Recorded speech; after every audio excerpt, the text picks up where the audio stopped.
Hi എല്ലാവർക്കും നമസ്കാരം. മകരക്കൊയ്ത്തിൻ്റെ ഒരു പുതിയ ദിവസത്തിലേക്ക് എൻ്റെ എല്ലാ പ്രിയ കൂട്ടുകാർക്കും വളരെ ഹൃദ്യമായ സ്വാഗതം. നമ്മൾ കുറേ നാളായി ഒരു കുരുമുളക് കർഷകനെ പരിചയപ്പെട്ടിട്ട്. ശരിക്കും പറഞ്ഞാൽ നമ്മുടെ പ്രേക്ഷകരൊക്കെ കമൻറ്റിനിടയിൽ ചോദിക്കാറുണ്ട്, കുരുമുളക് കൃഷിയില്ലേ, കുരുമുളക് കർഷകരില്ലേ. അങ്ങനെ ഇരുന്നപ്പോഴാണ് ഞാൻ അടിമാലി വരുന്നത്.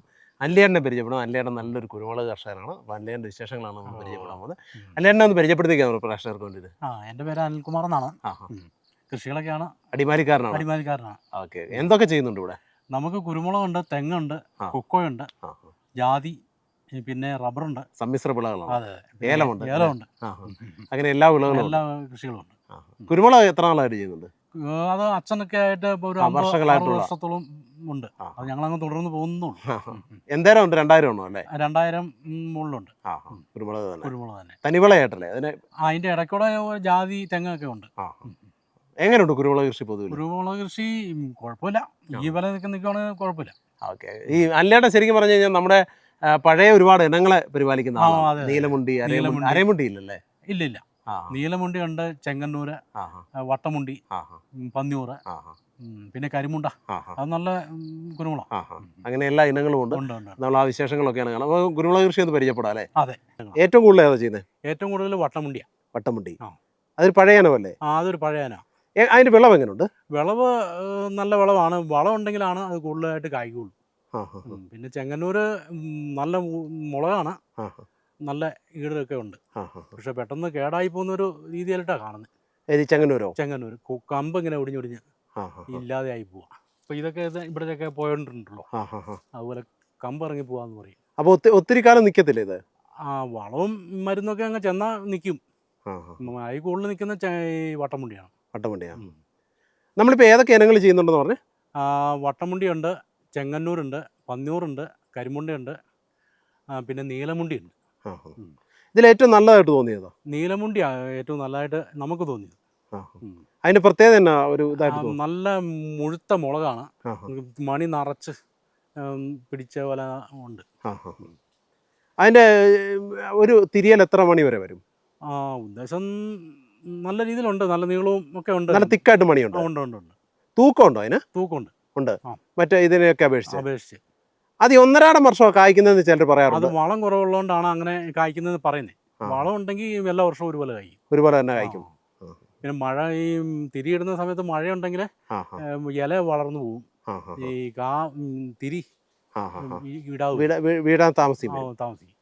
അങ്ങനത്തെ ഒരു രീതിയൊക്കെ ഉണ്ട്. കാലാവസ്ഥ ഒത്തു വന്നാലാണ് ഏറ്റവും നല്ല രീതിയിൽ വരുള്ളൂ. ഈ നീലമുണ്ടി പിന്നെ തൂക്കം എങ്ങനെ വരും? തൂക്കം നല്ല തൂക്കമുണ്ട്. ഉണക്കി കൊടുത്താലും നഷ്ടമുണ്ട്. കരിമുണ്ട എങ്ങനെയുണ്ട്? കരിമുണ്ട നല്ല തൂക്കമാണ്, നല്ല വെയിറ്റ് ഉണ്ട്. പക്ഷേ കരിമുണ്ടയുടെ പ്രശ്നമായിട്ട് നമുക്ക് തോന്നിയല്ലോ, അത് ദ്രുതവാട്ടം കൂടുതലാണ്. രോഗം പെട്ടെന്ന് പിടിക്കും. അതെ, നമ്മുടെ ഇവിടുത്തെ പറമ്പിന്റെ വെച്ചാട്ടോ ഞാൻ പറയുന്നത്. വേറുള്ളവർക്ക് ഈ അനുഭവം ആയിരിക്കില്ല. നമുക്ക് ഇവിടെ കരിമുണ്ടയ്ക്ക് ദ്രുതവാട്ടം കൂടുതലാണ്. പെട്ടെന്ന് ഇങ്ങോട്ട് ഇലയെല്ലാം ചാടി പെട്ടെന്ന് കേടുവരും. മറ്റേ വട്ടമുണ്ടി എങ്ങനെയുണ്ട്? വട്ടമുണ്ടി വളം ഉണ്ടെങ്കിലാണ് നല്ല രീതിയിൽ കായ്ക്കുള്ളൂ.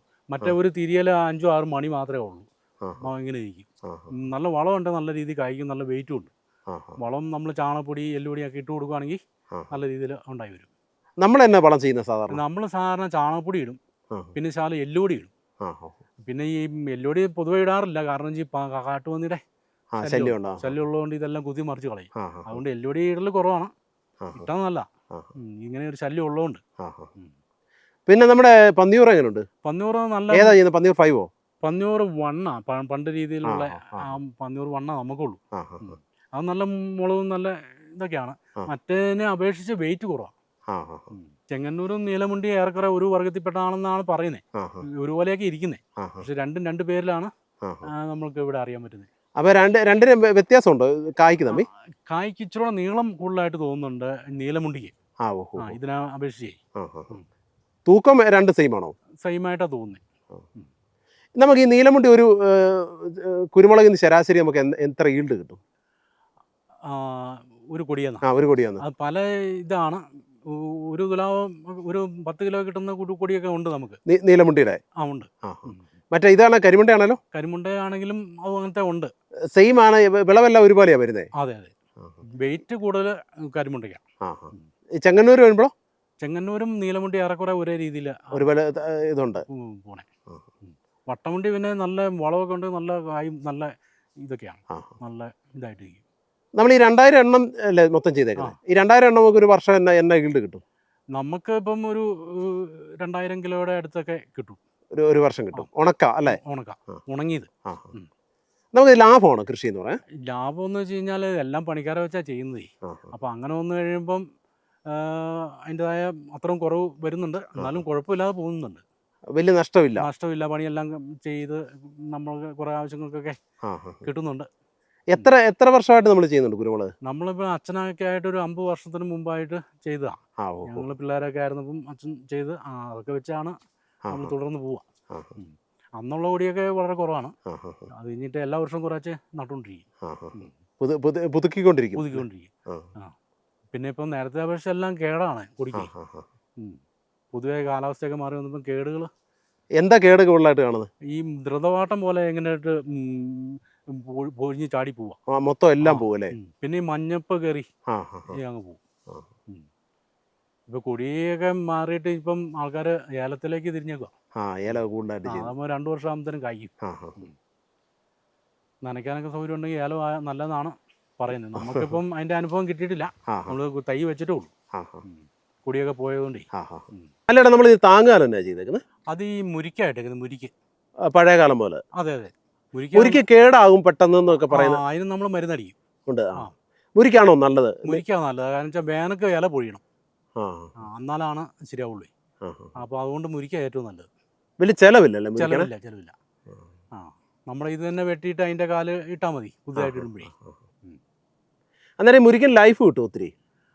ഇപ്പം കേട് കൂടുതൽ കാണിക്കുന്നുണ്ട്, ഈ പുഴു തുളച്ച് ഒടിഞ്ഞു. അതിനെ മരുന്ന് അടിച്ചാൽ മതി. ചെങ്ങന്നൂർ എന്താ അതിന്റെ പ്രത്യേകത? പ്രത്യേകത എന്ന് പറയുമ്പം ഇത് ചോട്ടിൽ നിന്ന് തന്നെ കണ്ണി കുത്തി കയറിക്കോളേ. ഈ വട്ടമുണ്ടി എന്നൊക്കെ പറയുമ്പം ഒരുപാട് ഒരു 6 അടിയൊക്കെ പൊങ്ങിയിട്ടാണ് കണ്ണി കുത്തുന്നത്. അപ്പോൾ നമ്മളിത് ഇറക്കി ഇടേണ്ടി വരും, മണ്ണിൽ കുറച്ച് ഇങ്ങനെ താത്തി ഇടേണ്ടി ഒക്കെ വരുവേ. അപ്പോൾ അതുകൊണ്ട് അതൊക്കെ പണി ബുദ്ധിമുട്ടായതുകൊണ്ട് ഇതാണെങ്കിൽ ചോട്ടിൽ നിന്ന് തന്നെ കായ്ച്ചോളും. ഇത് എത്ര വർഷം പോലെ കായ്ക്കും? ഇത് 2ാം വർഷം തൊട്ട് കായ്ക്കും. 2ാം വർഷം പോലെ ആദായം ആയി വരുമ്പോൾ തന്നെ ഒരു 4 വർഷം ആവും. ആദ്യം കായ്ക്കുന്നു മാത്രമേ ഉള്ളൂ. ആവറേജ് ഒരു കൊടിയെന്ന് 1 കിലോ ഒക്കെ വെച്ച് കിട്ടുന്നുണ്ട്. ചിലതായി കൂടുതൽ കിട്ടും, പല ഇതായിട്ടേ. അപ്പോൾ മൊത്തത്തിൽ കണക്ക് കൂട്ടുമ്പോൾ 1 കിലോയുടെ ഒക്കെ അടുത്ത് കിട്ടുന്നുണ്ട് ഒരു കൊടിയലേ. ഈ മംഗോ കൊക്കോയാണ് നമ്മൾ നട്ടിരിക്കുന്നത്. അതൊരു 3 കൊക്കോയ്ക്ക് 1 കിലോ നമുക്ക് കിട്ടും. നല്ല വിളവുണ്ടോ ഇതിന്? നല്ല വിളവുണ്ട്. ഇപ്പോൾ സീസണല്ല, ഇപ്പം കുറേയൊക്കെ ഉണ്ട്. സീസണിൽ ഒരു 450 കിലോയൊക്കെ നമുക്ക് കിട്ടും ഒരു ആഴ്ചയിൽ പറിക്കുമ്പോൾ. എന്തോരം ഉണ്ട് ഇവിടെ? എന്തോരം ഇതുണ്ട്? നമ്മൾ 500 എണ്ണം വെച്ചിട്ടുണ്ട്. 500 അപ്പോൾ ശരാശരി ഒരെണ്ണത്തെ 1 കിലോ വെച്ച് കിട്ടും. ശരാശരി 1 കിലോ വെച്ച് കിട്ടും. പരിപ്പ് കിട്ടും അല്ലേ? പരിപ്പ് കിട്ടും. ഇപ്പം ലാഭമാണോ ഇത്? നല്ല ലാഭമാണ്, കാരണം പറിച്ചെടുക്കുന്ന പാടേ ഉള്ളൂ, വേറെ ചിലവൊന്നുമില്ല. പറിച്ചെടുക്കുക, കൊണ്ടുപോയി കൊടുക്കുക, ഉണങ്ങിയിട്ട് നമ്മൾ കൊടുക്കുന്നത്. കഴിഞ്ഞ വർഷം 1700 രൂപ അല്ല 1070 രൂപയൊക്കെ നമുക്ക് കിട്ടിയായിരുന്നു 1 കിലോയ്ക്ക് ഉണക്കയ്ക്ക്. അപ്പൊ അങ്ങനെ ഈ വർഷം ഇച്ചിരി കുറവാണ് അല്ലേ? ഈ പ്രാവശ്യം ഇച്ചിരി വില കുറവാണ്, എന്നാലും കുഴപ്പമില്ല. ഈ പറിച്ചെടുക്കുന്ന പാടല്ലേ ഉള്ളൂ. ഇവര് പെണ്ണുങ്ങളെ പറഞ്ഞു വിട്ടാൽ മതി പറിക്കാനേ, അപ്പൊ ചെലവും കുറവുണ്ട്. നമുക്ക് ഈ പിന്നെ മംഗോ കൊക്കോയുടെ വേറെ പ്രത്യേകത എന്നാ തോന്നി? ഇതെന്താന്ന് വെച്ച് കഴിഞ്ഞാൽ നല്ല മുഴുത്ത പരിപ്പാ, അപ്പം നല്ല വെയിറ്റ് ഉണ്ട്. ഒരു 3 എണ്ണം പറിക്കുമ്പോഴത്തേനും 1 കിലോ പച്ചക്കൊക്കെ കിട്ടും. ഒരു 2.5 കിലോ ഒക്കെ ഉണ്ടെങ്കിൽ 1 കിലോ ഉണക്കാ. 2.5 കിലോ പച്ച ഉണങ്ങുമ്പോൾ 1 കിലോളം നമുക്ക് ഇത് കിട്ടും, ഉണക്ക. അതാ മംഗോ കൊക്കോയുടെ പ്രത്യേകത. അതിൽ നല്ല, അതുപോലെ ഈ മഴയത്തെ ചീച്ചിൽ അങ്ങനെയുള്ള രോഗങ്ങളൊക്കെ ഒത്തിരി കുറവുണ്ട്. അത് ഈ ഭൂമിയുടെ ഒരു പ്രത്യേകത ആണോ എന്ന് എനിക്കറിയില്ല, എന്നാലും നമ്മുടെ അങ്ങനെ ചീച്ചിലില്ല. ഓക്കെ, അങ്ങനെ നമ്മൾ അനിലേട്ടൻ്റെ ഒരു 10 ഏക്കറിലെ കൃഷി കാഴ്ചകളാണ് കണ്ടത്. എനിക്ക് തോന്നുന്നു എല്ലാ വിളകളും ഒന്നും പരിചയപ്പെട്ടില്ല. കുറച്ച് തെങ്ങ് കണ്ടു, അതുപോലെ തന്നെ എന്താ പറയുക കുരുമുളക് മെയിനായിട്ട് കണ്ടു, പിന്നെ കൊക്കോയും കണ്ടു. ബാക്കിയുള്ള കുറച്ച് വിളകളൊക്കെ ഉണ്ട്. ജാതിയൊക്കെ അതിനിടയിൽ കൃഷിയുണ്ട്. അപ്പോൾ ജാതിയുടെ ഒരു സീസൺ അല്ല, അതുകൊണ്ട് നമ്മളത് മെയിനായിട്ട് നോക്കിയില്ല. പിന്നെ എന്താണെന്ന് വെച്ച് കഴിഞ്ഞാൽ നമ്മൾ ഈ നിൽക്കുന്ന ഒരു തേക്കിൻ തോപ്പാണ്. അത് എന്തായാലും എത്ര തേക്കുണ്ട്? ഒരു 60 എണ്ണമാണ് ഈ നിൽക്കുന്നത്. 60 എണ്ണം. കൂടാതെ അതിലേക്കായിട്ട് വേറെ ഉണ്ട്. അല്ലെ എൻ്റെ വീട്ടിലേക്ക് വരുന്ന വഴിയിൽ നല്ലൊരു തേക്കിൻ്റെ ഒരു വനമുണ്ട്, നല്ലൊരു ഫീല്, നല്ല തണുപ്പ്, അതൊക്കെ ആയിട്ടാണ് വരുന്നത്. അങ്ങനെ ഒരു സുഖമുണ്ട് അല്ലേ? ഓക്കെ, അങ്ങനെ എല്ലാം കൊണ്ടും അടിപൊളി ഒരു കൃഷിയിലാണ്. മൊത്തം 10 ഏക്കർ സ്ഥലം. 10 ഏക്കർ സ്ഥലം. 10 ഏക്കർ മൊത്തം ആദായമാണ്. മൊത്തം ഇതുപോലെ തന്നെ അതെ. മെയിൻ ആദായം കുരുമുളകാണോ? കുരുമുളക്, റബ്ബർ. റബ്ബറും ഉണ്ട്. റബ്ബറുണ്ട്. റബ്ബർ എന്തേലും ഉണ്ട്? റബ്ബർ 500. റബ്ബർ ലാഭമാണോ ഇപ്പോൾ? ലാഭമാണ്. കുഴപ്പമില്ല. എല്ലാ കൃഷിയും നോക്കി നടത്തിയാൽ ഓരോ സമയത്ത് ഓരോ കൃഷി ആദായം കിട്ടും നമുക്ക്. ഈ റബ്ബർ വെട്ടാത്തപ്പം ജാതിക്കായുണ്ട്. അങ്ങനെ ഇതിനകത്ത് ഏറ്റവും നല്ല വിളയായിട്ട് തോന്നിയത് ഏലമായിട്ടാണ് ഏലം ഇപ്പം ചെയ്തു വരുമ്പോൾ. ഓക്കെ. അങ്ങനെ എല്ലാം കൊണ്ടും അടിപൊളി ഒരു കൃഷി സ്ഥലമാണ് നമ്മൾ പരിചയപ്പെട്ടത്. അപ്പോൾ എല്ലാവർക്കും എപ്പിസോഡ് വളരെയധികം ഇഷ്ടപ്പെട്ടു എന്ന് വിശ്വസിക്കുന്നു. വീണ്ടും ഇതുപോലുള്ള നല്ല കർഷകനുമായി കാണുന്നവരെ Shri Jobi Kamani signing from Makarakam. Okay, thank U.